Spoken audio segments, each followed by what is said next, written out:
What's up, my Be Familiar? It's yours truly, Bees King 8 here. And guess what? We are here to react to the kill count of weapons. But before we get into the kill count of weapons from my favorite channel, Dead Meat, why not, if you're new to this channel, why not you sting that subscribe button anytime, or no, sting that subscribe button if you want to be a part of the Be Familiar. That's what I was trying to say. I kind of messed up there. Ugh. But anyway, we know what we're here for. I'm so hyped to get into this, and there's another kill count that they're going to be doing I need to get onto, but that's not what we're going to be talking about right now, because I freaking love this movie. So, of course, y'all know I was literally hyped to do a kill count for this. I have to do a kill count for this movie because this movie is just so freaking good. Alright, so here we go.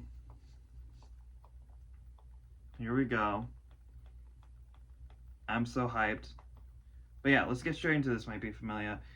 And go subscribe to my homie Dead Meat, because they are definitely a great channel to go to when you want a kill count. Here's to the go-getters. And not just the ones in the gym. Okay, here we go. Sorry, I just saw like a commercial of a cat. Welcome to the Kill Count, Here we go. where we tally up the victims in all our favorite horror movies and show you how they were made. What's up, I'm James A. Janice, and today we're looking at Weapons, released in 2025. Weapons is the second horror feature from writer-director Zach Kreger, who made a huge splash with Barbarian in 2022. That film's success drove a lot of excitement over his follow-up, causing a fierce bidding war between studios for the script. Jordan Peele probably even fired his managers when Monkey Paw failed to get it. New Line won out by offering double Barbarian's budget and final cut approval to Kreger, along with a paycheck of $10 million. Holy shit. It's a practically unprecedented deal for a novice director, so good thing Kreger exceeded all expectations with Weapons. Early screenings went so well, the release was moved up by 6 months, which is also pretty unheard of. Weapons follows various residents of a small town as they grapple with the disappearance of 17 children, all members of the same third-grade class who mysteriously ran away at the same time on the same night. This mystery was the crux of the movie's marketing, and I think you should see it without knowing too much more. Like Barbarian, Weapons unfolds in such an interesting and unpredictable way. It's worth watching without any preconceptions or expectations, so if you haven't yet, go fucking do it. Like, now. Go do it now. Okay, you back? Because I do want to talk more about the movie in this intro, since I liked it so much. Even more than Barbarian, which I enjoyed, but which petered out for me near the end. Weapons kept me captivated the entire time, partly because of its confident style. It's shot in such a fun and purposeful way. Tracking shots build suspense that gets paid off in later scares, while telephoto shots add eeriness to the horror unfolding on screen. GoPro-like angles add excitement to the action, and that's not even getting into the jump scares. But Weapons is more than just a scary horror movie. Much like how Barbarian managed to be tense, then funny, then gross as it progressed, Weapons also shifts tones during its runtime. Early on, the horror comes from being the target of small-town paranoia. You get flashes of something bigger happening as the movie continues, until it shifts into a very different kind of horror. And the whole way through, it has a sense of humor, which you should expect from Kreger, because, reminder, he is from The Whitest Kids You Know, creators of such classic sketches as this. Mr. President, be quiet. John, calm down. Listen to the woman, John. Calm down. Just calm down. Calm down. Just calm down. And this. Do you do a lot of PCP? Got a gallon. I guess you do. Yeah. I really love Weapons. I love the cast, I love the style, I love the themes it plays around with, even if it doesn't end up making a clear and definitive statement about them. It made for a great discussion on the Dead Meat podcast, so check out that episode to hear more about themes and stuff. Chelsea's freaking brilliant when it comes to that kind of analysis. As for the kill count, we'll do our thing, making jokes and telling you how it was made. James, what the hell is this? Oh, that, yeah. Dude, this is your data. Yeah, I mean, I've told you about data brokers before, and I want to show you how much information they actually collect if you subscribe to one of them. It costs about $20 a month, so I signed up and bought a report on you. What? Yeah, this thing's like 11 pages long, man. It's got your contact information, names of your relatives, your neighbors, social media profiles, some other usernames. I mean, this thing's a gold mine. Look at that. That's your brand new address, dude. Like, I could send you whatever I want, whenever I want. It's crazy. I'm not comfortable with any of this. Yeah, I mean, I figured you wouldn't be. I'm not either. That's why I've been using today's sponsor, Aura, and you should too. See, the data broker industry is massive. It's bigger than the NFL, MLB, and NBA combined. And that comes from them profiting off of our data they make no effort to protect from scammers, spammers, and stalkers. Brokers are legally required to remove your info if you ask, but they bury that process in hopes that you'll give up. And even if you do jump through all the hoops and can get it removed, they can just add it right back if they buy it from another vendor. That's why Aura continuously fights to get your information removed from data broker sites and to keep it off. And while they're not the only company that offers that service, none offer the complete value Aura does. Great! What? Oh. Isn't this the part where you do like the discount code or? Go to Aura.com/deadmeat to try 14 days for free. That's enough time for Aura to start scrubbing your personal info off these data broker sites automatically. How many victims got out of bed and ran their way onto the count? Let's find out and get to the kills. Forgot. The movie begins with a little girl narrating a story that happened 2 years ago. One day in her town of Maybrook, Pennsylvania, third-grade teacher Justine Gandy found her classroom totally empty. Happened. Love how the camera movement coincides with the narrations reveal that a single student was left behind. A sensitive little boy named Alex Lilly. All the other kids in this class mysteriously got up the night before at 2:17 in the morning and ran off to parts unknown. And they never came back. The parents found out through their alarm systems and security cams, but we get to see it happen in a captivating and eerie start to the film. Great slow motion photography of kids running through quiet cul-de-sacs and peaceful roads as George Harrison's Beware of Darkness plays. This needle drop was written into the script, and they get their money out of it. It scores 3 of the film's first 5 minutes. Seriously love how... Hey, yo kids, watch out! You're about to run into that title card! Ah, too late. The police questioned Justine and Alex, but failed to find the kids. I knew he was gonna do so after a month, they decided to reopen the school. A parent-teacher conference was held the night before classes start again, which is where the movie kicks off in earnest. Weapons has a non-linear narrative with different sections told from different characters' POVs. The first perspective we get is Justine's. As teacher of the missing class, she's been taking the brunt of the community scrutiny. What happened in that classroom? Why just her classroom? Why only her? She leaves the school and gets hired like a wrestler. I still know the quote from Josh Bond in this phone calls movie. and This movie shady-side was brand so vandalism. good. Vandalism? Justine wants to meet with Alex, but Principal Marcus says, hell no. She's already got a problem getting too close to kids. Oh, I hugged a crying little boy. Lock me up. He doesn't lock her up, but he does make her take a leave of absence. Out of a job, she turns to her only friend in town, Paul, a local cop, and her ex-boyfriend. The two are both recovering alcoholics, but given her current circumstances, Justine has turned to drinking her problems away. Paul declines to join her at first, but she claws away at him, being equal parts toxic and friggin' adorable. I'm not lonely. Oh boy. You're here. It works, because obviously, and he relapses on both the booze and their relationship. Despite Paul telling her the police have got things handled, Justine starts prowling around the school. She follows Alex home so she can talk to him, but nobody answers the door, and she finds the windows all papier-mâchéd. She goes around back to investigate more and peeks in through an opening. God, Jesus Christ! Justine recovers from the jump scare and calls Marcus, telling him to force a welfare check. He's like, nah, dude, you stalked a kid home. That is not an awesome look for you right now. I'm gonna do you the courtesy for getting this phone call ever took place. She stops by a liquor store to restock on Justine juice, with a shot mirroring an earlier one that tracked her through the aisles. This time, the angle is reversed, though, so we can see an angry woman approaching her. This is Paul's wife, Donna, and something tells me she found out about their little hookup. The affair part isn't really Justine's fault, though. Paul implied he and Donna weren't together. We're not happening right now. But the whole getting him drunk thing was pretty shitty, which is why Donna vodka boards Justine. I really love Justine as a character. She's complicated and frequently unlikable, but you feel for her because she's totally unequipped socially to be in this position. She tries to be a good person, and her healthy outlet for love is the kids in her class. I mean, she literally wears her heart on her sleeve.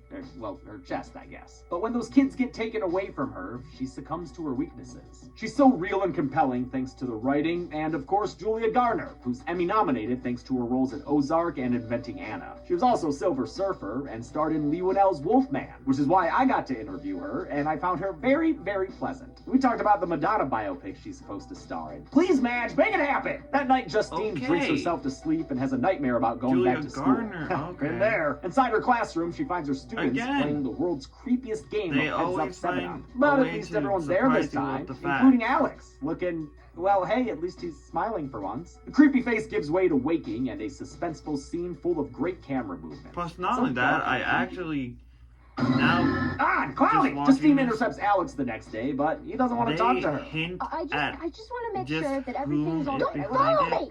She camps outside his house with her big gulp of booze, but eventually the shot flickers into night when she's passed out behind the wheel. That means she's not conscious for the most terrifying shot in the film, a more than 2-minute oneer that begins with an anguishingly slow long zoom into the house. An eerie figure staggers from the front door as shrill strings on the soundtrack amplify the horror of a pair of scissors in her hand. She approaches the car with a nightmare gait and stops in front of the front door. It's terrifying. But then it's kind of funny as she crab walks away. But then you hear this.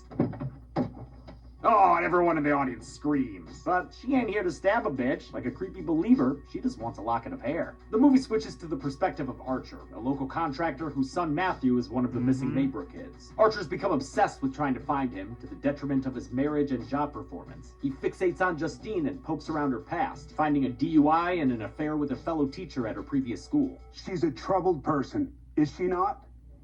What is it you think that she knows? What do you think it is that she's not telling us? Because those kids walked out of those homes. No one pulled them out. Great seeing Toby Huss here as Chief of Police Ed, a remarkably even-keeled and reasonable man. We've seen Huss before in Maxine and Halloween 2018. He's an underrated character actor who also does a bunch of voices in Beavis and Butthead and King of the Hill. Wait, Adventure Brothers? He's General Tricer? What? I quote that juice box line all the time. I am thirsty. Archer's story catches up to what we've seen when we learn that he was the parent who yelled at Justine. He also vandalized her car at the witching hour, then went back home to sleep in Matthew's room. Just like Justine, Archer's a flawed human being. Josh Brolin described him as a resentful everyman and a 50-year-old adolescent little bitch. A direct quote. This fucking 50-year-old adolescent little bitch. Archer has a nightmare about the night his son went AWOL. In it, he chases Matthew through the woods. But I don't care if you're fit as a Brolin. That kid's got kid energy, man. This is no cross country for old men. As such, he can't catch up before Matthew loops back around to their own house. Above it floats a giant AR-15, an assault rifle that's been used in high-profile mass shootings and is also called America's Rifle by the NRA. Wait, does the giant who owns it have 217 kills? Oh, no, that's the time all the kids left. Duh. And exactly what does the giant gun mean? Well, Kreger's basically like, don't ask me, it's whatever you want. So I guess it's just a conversation piece. Inside the house, Archer discovers his son asleep in bed. At least what he thinks is his son. Matthew. Ah! Oh, okay, that wasn't a jump scare. Looking for him now. He apologizes to Matthew for never saying he loves him, but it's never too late, Pops. I love you so much. This is the ED. It's not for the faint of heart. Welcome back. Who else is gonna get this place through the 4th of July? I could use a second set of hands. I'm gonna have to edit this one. It's gonna suck. There's a Harbor Freight store in your neighborhood. I'm gonna try my best to edit this. I really need to get this shaved. Ah, what the fuck? What the fuck? Yeah, that's what I said. But you did say it better. Seriously, as a what the fuck enthusiast, that has got to be one of the best what the fucks I've ever heard. What the fuck? The nightmare does give him an idea, though. Using a map of the town, he traces Matthew's trajectory after he ran out the door. To get more data, he visits the mother of another missing kid, who's played by Zach Kreger's real-life wife, actress Sarah Paxton. She had a couple voiceover cameos in Barbarian. And speaking of Barbarian, her husband is played by hapless King Justin Long, who meekly hands over everything Archer asks for, like their ring cam footage. He uses it to track their daughter's trajectory that night, and finds an area of interception with Matthew's path to figure out where they might have gone. While driving around the point of interest, he just so happens to see a Witchmobile. He pulls over so he can get into a public dispute at the gas station, a staple of every suburb. You want to get in my face? You want to threaten me? Nobody's threatening you right You're now. up the wrong tree, okay? Their argument is interrupted when Justine sees Marcus running towards her all crazed and wide-eyed. Huh, you guys think there's something wrong with him? Even though Archer was just yelling at her, he still pulls the principal off of Justine. But Mad Dog Marcus manages to get on top, choking him against the ground until, oh shit, we cut away to another POV, Paul the cop. No, not that one. Paul's on the phone with his wife Donna, who's gone on a business trip this week. God, this guy's got the biggest boomer energy, looking miserable as she talks about how she wants to have sex with him when she gets back. Nice, okay. What are you, dude? Al Bundy? Especially because we've seen Donna and know that she's freaking June Diane Raphael, actress and comedian and co-host of How Did This Get Made, alongside her real-life husband, Paul Scheer. Turns out Donna is the daughter of Paul's boss, Chief Ed, giving them a hilariously awkward in-law relationship. Why would you call me old? No, I wasn't saying that. I'm giving you shit. As much as I love Archer's what the fuck, I think this is my favorite line delivery in the movie. I'm giving you shit. While on patrol, Paul sees a kid in baggy pants with a backpack, so he'd better investigate that shit. It's a drifter named James, who was actually seen earlier asking Justine for change.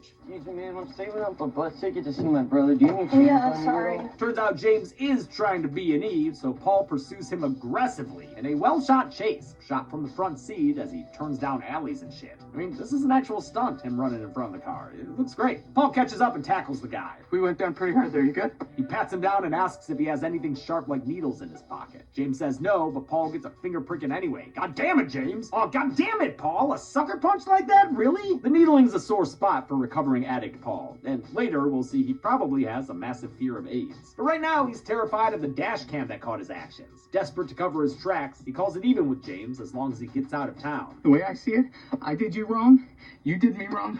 Let's just call it a day. Paul's a really flawed guy. I mean, basically he's a piece of shit. But you can tell he thinks he's trying to be decent thanks to Alden Ehrenreich's performance. I can't believe that dude was young Han Solo, though. That mustache makes such a difference. Ed tells his son-in-law the dash cam footage will be erased in a month if no one lodges a complaint. If someone does, though, he's pretty fucked. Wow. It's in this moment of stress he gets a text from Justine that says, "Hey." I love Paul's version of their meetup. It's condensed to a greeting and a smash cut to sex. It works as a hilarious, typical dude way to recall the events, and a nice way to skip the stuff we've already seen. The next morning, he finds his wife Donna home early, at least thanks I know to an what unfinished business trip. to edit It doesn't out take of long this. for her to suss out what happened. You piece of shit.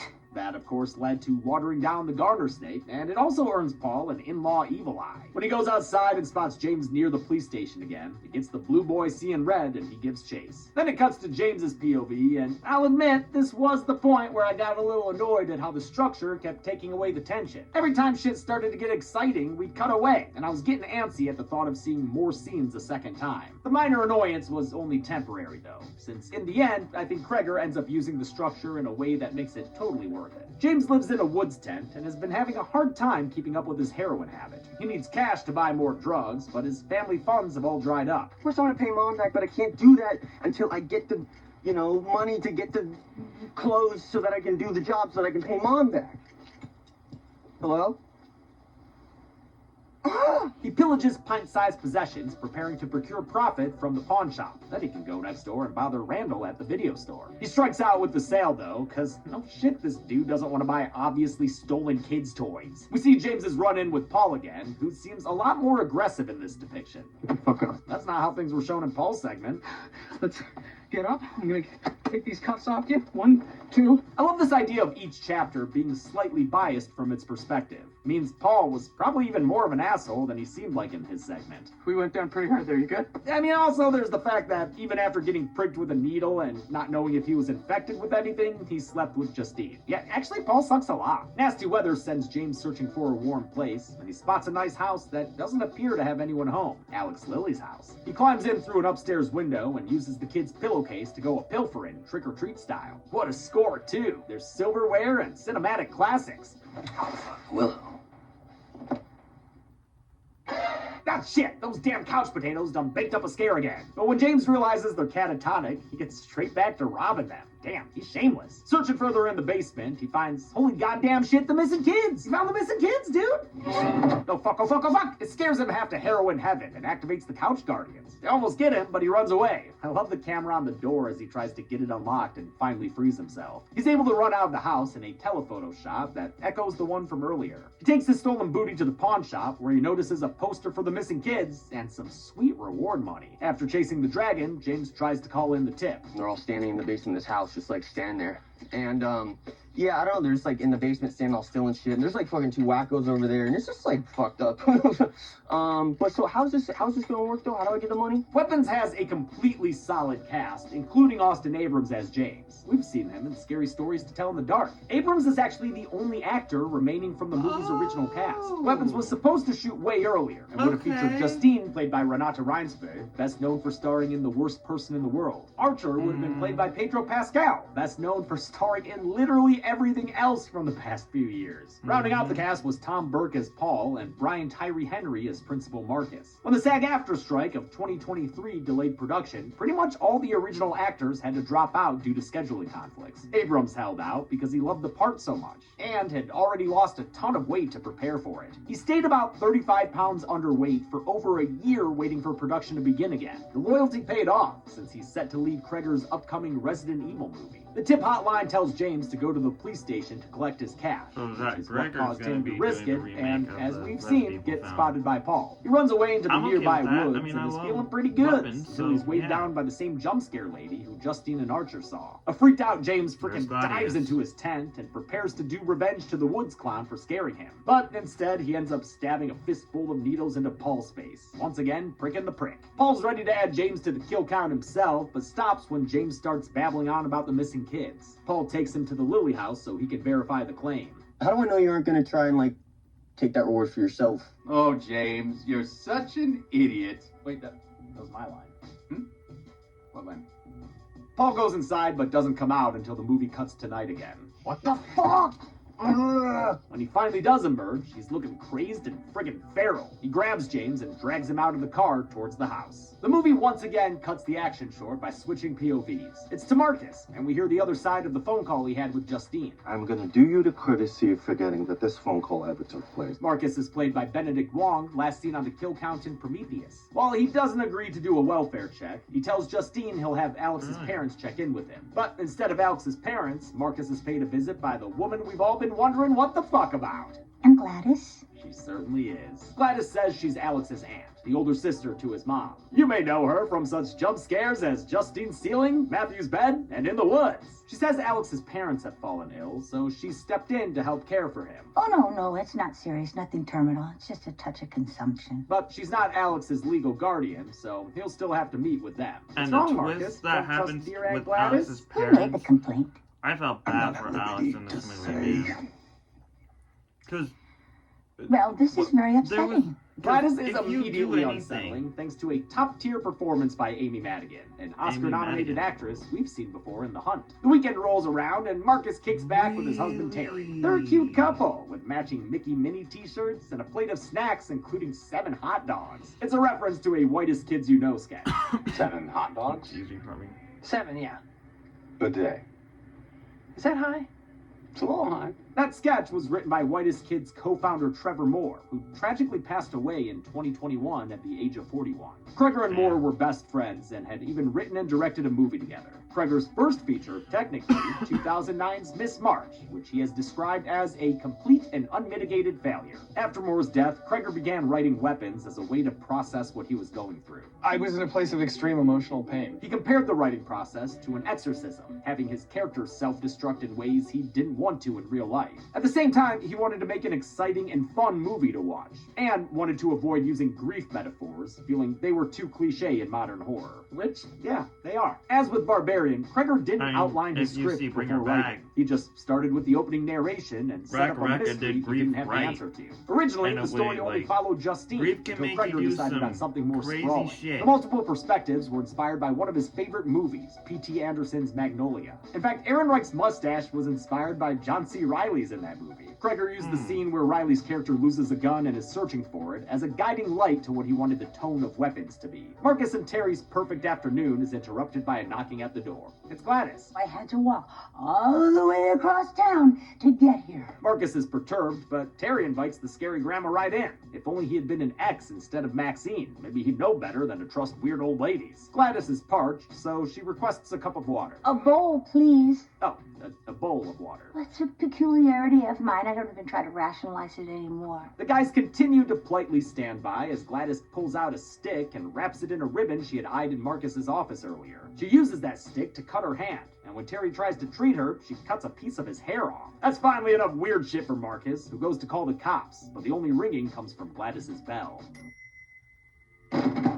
Gladys adds Terry's hair to her weirdo wand and gives it a snap, causing Marcus to hulk out and attack his husband. He vomits black sludge all over his face, then proceeds to methodically headbutt Terry, slowly crushing his skull until there's no more head left to butt.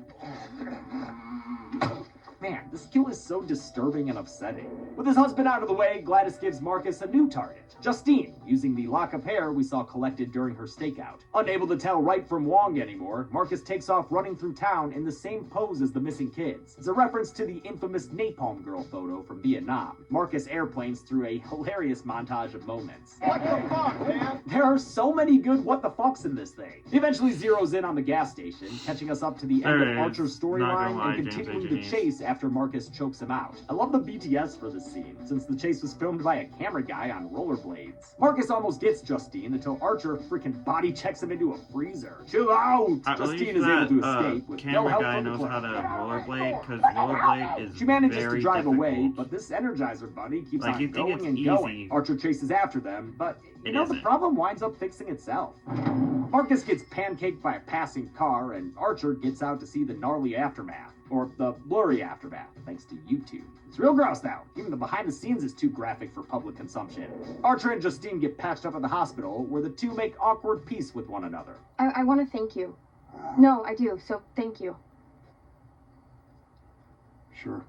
Archer fills her in on his investigation, including his map of the kids' paths. Justine realizes what lies inside that area of interception. Alex Lilly lives in this house. Damn, Archer, you didn't think to look up where the only remaining kid lived? Then again, he already did do way more than the police, apparently. I like your temperament, Ed, but I've got to admit, I'm let down by your department's efforts, man. A flashback to our final POV finally starts providing answers. We see Alex's school life pre-elementary exodus, where he's often bullied by Archer's son Matthew. Maybe his dad should have said he really loved him messed more, up, 'cause that man. kid's a grade A little shit. Thankfully, Alex has a sweet relationship Gladius with his got parents. Alex's me ask, parents man, in a how's trance school today? because of her witchcraft. Good. And I'm just like, Kissing yo, supermodels? No. what do you do? Alright. If you They're about to say, welcome like, a new member into their anything household, though. at His all mom's or older sister divide Gladys is coming to stay with them. She's your- recently fallen like, ill and just your needs a hand place to in this recover. movie Alex's of dad isn't weapons. exactly thrilled about it. After all, they haven't seen Gladys in 15 years. But hey, family you've is seen family. the Even when movie, that family then- freaks the fuck Bro. out of your kid. School the next day is business as usual, but after the final bell, Alex's dad isn't there to pick him up. And you know a teacher ain't about to do it, based on Justine's earlier conversation with Marcus. Driving students home is not professional. She missed the bus. She lives close It's to me. not What? appropriate. Alex decides to walk home by himself, a long journey that takes him through the more run-down parts of town. While the film is set in Pennsylvania, it was shot in Atlanta from May to July 2024. Production designer Tom Hammock, who also worked on Ty West's X, wanted to make sure the world felt grounded like a small New Eastern town. He made the interiors cluttered and lived in, since the more relatable this world is to the audience, the scarier the story would be. Alex gets home to find his parents under a trance, and Gladys looking a lot more lively than before. She has them under a spell, and not even a face full of water can snap them out of it. Gladys is in charge now, and the next morning, she lays down rules for the kid. Shut the fuck up about her, and don't say a word about the state his parents are in. If he does, this'll happen. Yep. Yeah, and you don't want to get your parents forked in the face. It's forking horrible. It's enough to make Alex do whatever this weird lady tells him, but she's not done until she underlines the point. I can make your parents hurt themselves. I can make them hurt each other. I can make them eat each other if I want to. And that hasn't been the case since their honeymoon. Gladys's look was meant to be a showy peacock crossed with a deranged grandma. She was meant to look like a bird of prey, so production narrowed down her eyes and gave her little stubby teeth. A lot of people worked together to bring her memorable look to life. The special effects department made the prosthetics she wore on her nose, brows, and earlobes, and hand-punched the silicone bald cap Madigan had to wear. Head makeup artist Leo Satkovich applied the 60s-inspired makeup that feels like it's crumbling off, and hair department head Melissa Wheat helped design the wig, working with Kreger to pick the right shade of red and length for her microbangs. Other inspirations for Gladys's look included Lil the Dancer from Twin Peaks' Fire Walk With Me, John Waters' Pink Flamingos, Whatever Happened to Baby Jane, and the work of photographer Cindy Sherman.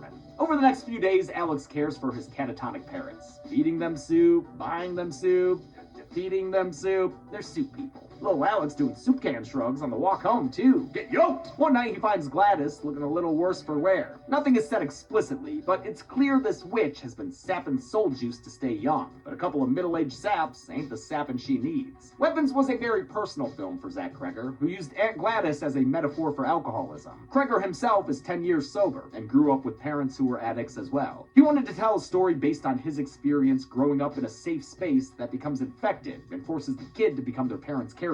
Alex's chapter is the most autobiographical. I would go to school every day and act like everything was cool, and I would come home and I would hide in a scary house from my zombie dad. The theme is also reflected in characters like Justine, Paul, and James, who all struggle with their own substance abuse. Not Marcus, though. He's only addicted to snacks. Gimme, gimme, gimme, gimme. To Uncle Buck this disease for good, Gladys is gonna need to sap a whole class of kids. She tells Alex to get personal artifacts from his classmates. She also says she'll leave when she gets better, so he's all like, bet, watch me rob these motherfuckers blind. He ends up yoinking all the Cubby name tags, nearly getting caught by Justine. Shouldn't she, notice all those tags are gone now? Yeah, maybe not if she's too honed in on Alex, who she's noticed is acting weird lately. Makes sense. She actually called out Matthew's bullying earlier, unlike the background teacher when Alex got teased in the hall. Alex takes the name tags home and Gladys paper shreds them for her dark ritual. Originally, Alex didn't have anything to do with Gladys's spell, but Kreger got a script note from his friend Bill Hader, who suggested making the boy more active here. It adds to his guilt and the reason why he doesn't tell anyone about what's happening. Alex believes the worst about himself, even though he's an innocent victim. His original actor was recast after a huge growth spurt during the break in production. He was replaced by Carrie Christopher, who is great in the role, and who also seems like such a joyous kid, even though he plays a sad sax so well. Gladys's witchcraft involves fire, but this might as well be the milkshake spell, because it brings all the boys to the yard, and the girls, and all the little kids, at exactly 2:17 a.m., since that's when Gladys rings her little kid bell. And yeah, I know a lot of viewers pointed out that these houses the kids run by probably would have had cameras too. And sure, yeah, maybe it's not the most believable thing, but you know what? I don't really care, because I'm enjoying the movie, okay? With the kids tucked away in the basement, Alex goes to school and kicks off the movie's mystery. In the following days, Gladys clears out and cleans up the house so the cops can visit. I'm not sure where she put those kids overnight, where they wouldn't be seen by anyone, but she sure put them somewhere. She explained away the state of Alex's dad by saying he had a stroke. In a police questioning, we actually saw way back in the film's opening. With Alex's classmates in the house, that means more mouths, and more mouths means more soup. That's good soup. Alex goes on another soup run and returns to find Paul and James added to their zombie collection. No soup for them, though. The block is officially too hot for Gladys. She says she's gonna skip town and take her chicken noodle army with her. And Alex, too. Someone's gotta feed him the soup. She tells him to pack up and not to cross the salt line she lays out.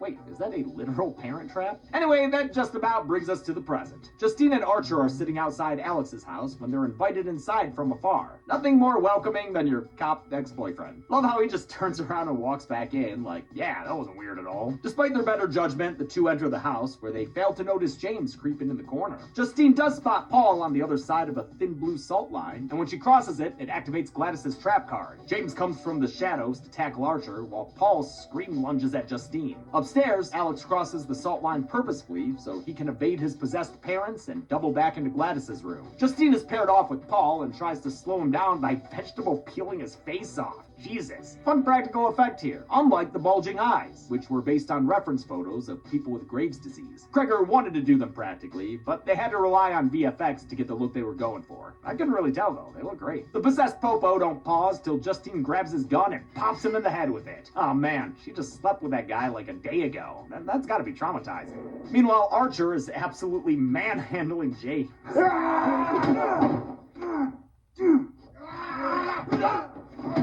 I bet most most people think this is what fighting Chucky would be like. James eventually tackles Archer into the basement, where he spots the missing kids just before Justine blows James's brains all over him. Damn, man, she just had to kill a second dude. While Justine processes all of that, Archer heads downstairs to look for his kid. One of these pediatric possessed has got to be Matthew. Ah, wait, what was she even doing down there? Yeah.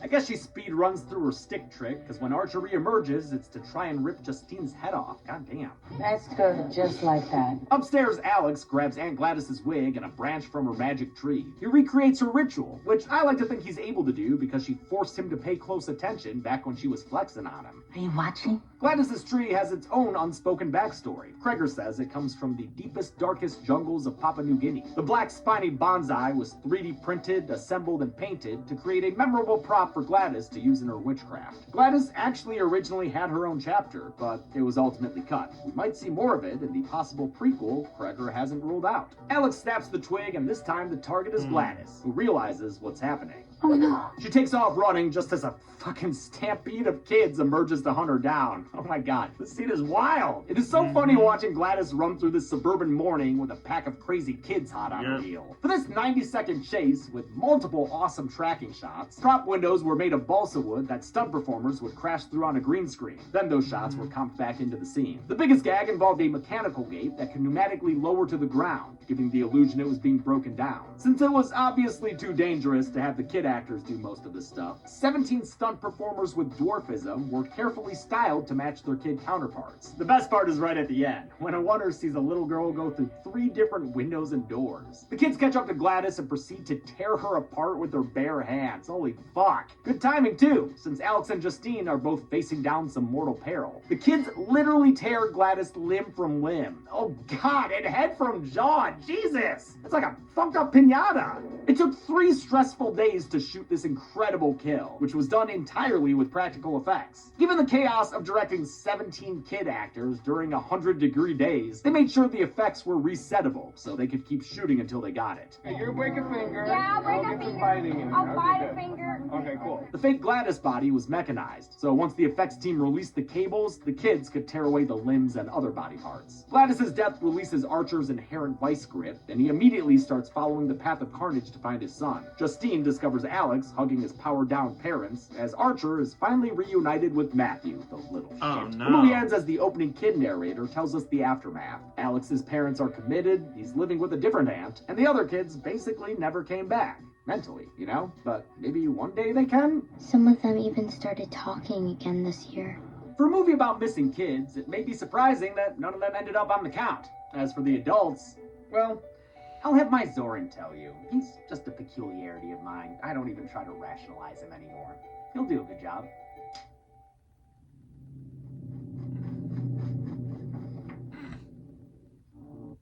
I really love how he is so creative with the numbers, man. Yep, there's the one. 5 people died in weapons, with the victims consisting of 4 men and 1 Gladys. That's why her wedge is clown red. We've seen this count and breakdown 7 times before, including coincidentally in Kreger's previous film, Barbarian. With a runtime of 128 minutes, Weapons had a kill on average every 25.6 minutes. 1, 2, 5, Good job. 6. Great, thank you, man. See, I told you you did great. I'll give the golden chainsaw for coolest kill to Gladys, of course. This kitty carnage is the bloody comeuppance we were waiting for all movie, and it does I'm not with you on that, James. Don't check the lamest kill, we'll go to Chainsaw James. kill would Shot definitely without even be getting his Gladys's. Yeah. And that's it. Weapons was released Definitely in for me, 2025 'cause with critical and commercial success. they- Next week's episode will be out early on Christmas Eve. But until she then, is I'm James done. Anjanese. There's no way you can come back On the from next that. kill count. The days grow shorter. Like clockwork. Nosferatu. That's one movie I need to watch, definitely. But anyway, might be familiar. This has been me reacting to Weapons, the kill count from Dead Meat, if you liked my reaction to Weapons Kill Count from Dead Meat, why not sing that subscribe button, sing that like button, and see on that notification bell anytime I upload a video, and comment down below your thoughts and opinions on this movie of Weapons, because this movie, man, I freaking loved it. I loved that it goes in perspectives of these characters, and the last act of this movie is just, yeah, I don't think Gladys is coming back after that. There's no way. But if they do a sequel for this, I feel like this is going to be a prequel when Gladys was still alive. So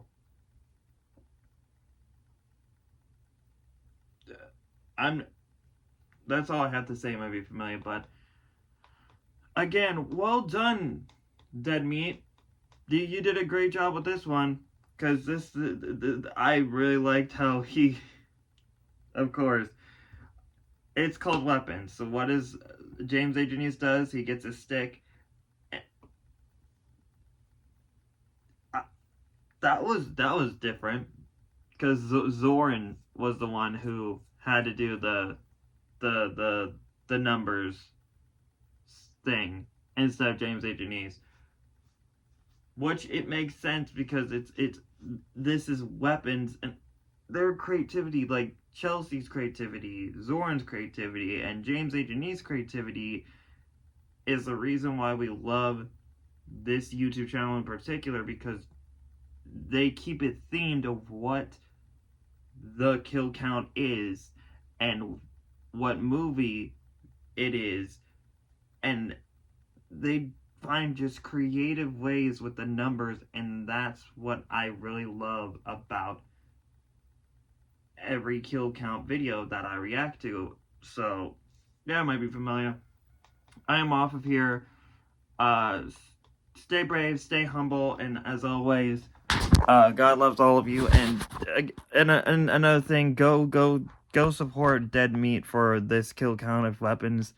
I am definitely going to edit my reaction, the original video over here. So yeah, it might be familiar. And again, I can't believe I'm saying this, but I'm about to cry, man. I'm really about to cry, because 54 subs.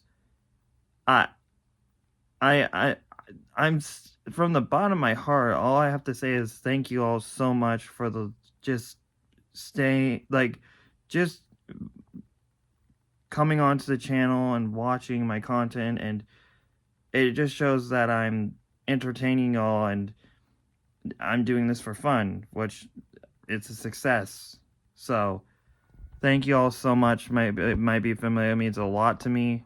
And y'all are the reason why I keep doing what I love to do as a YouTuber, because y'all motivate me when I'm in my struggles, and you say keep going with your YouTube career, which is amazing. It's great that when you do something you love, and then when you're down to your breaking point and you want to quit, you have people in your corner and your comments saying, don't, keep grinding, keep making content for the world to enjoy, which is great. Anyway, but it might be familiar, I'm off of here. I don't know what else to say. Just y'all have a great day, because you know what, to be honest, I know what to say. If Zach Gregor, please make a sequel for Weapons, because I really love the first movie, and I want to see what you do with the sequel. So yeah, bye, might be familiar.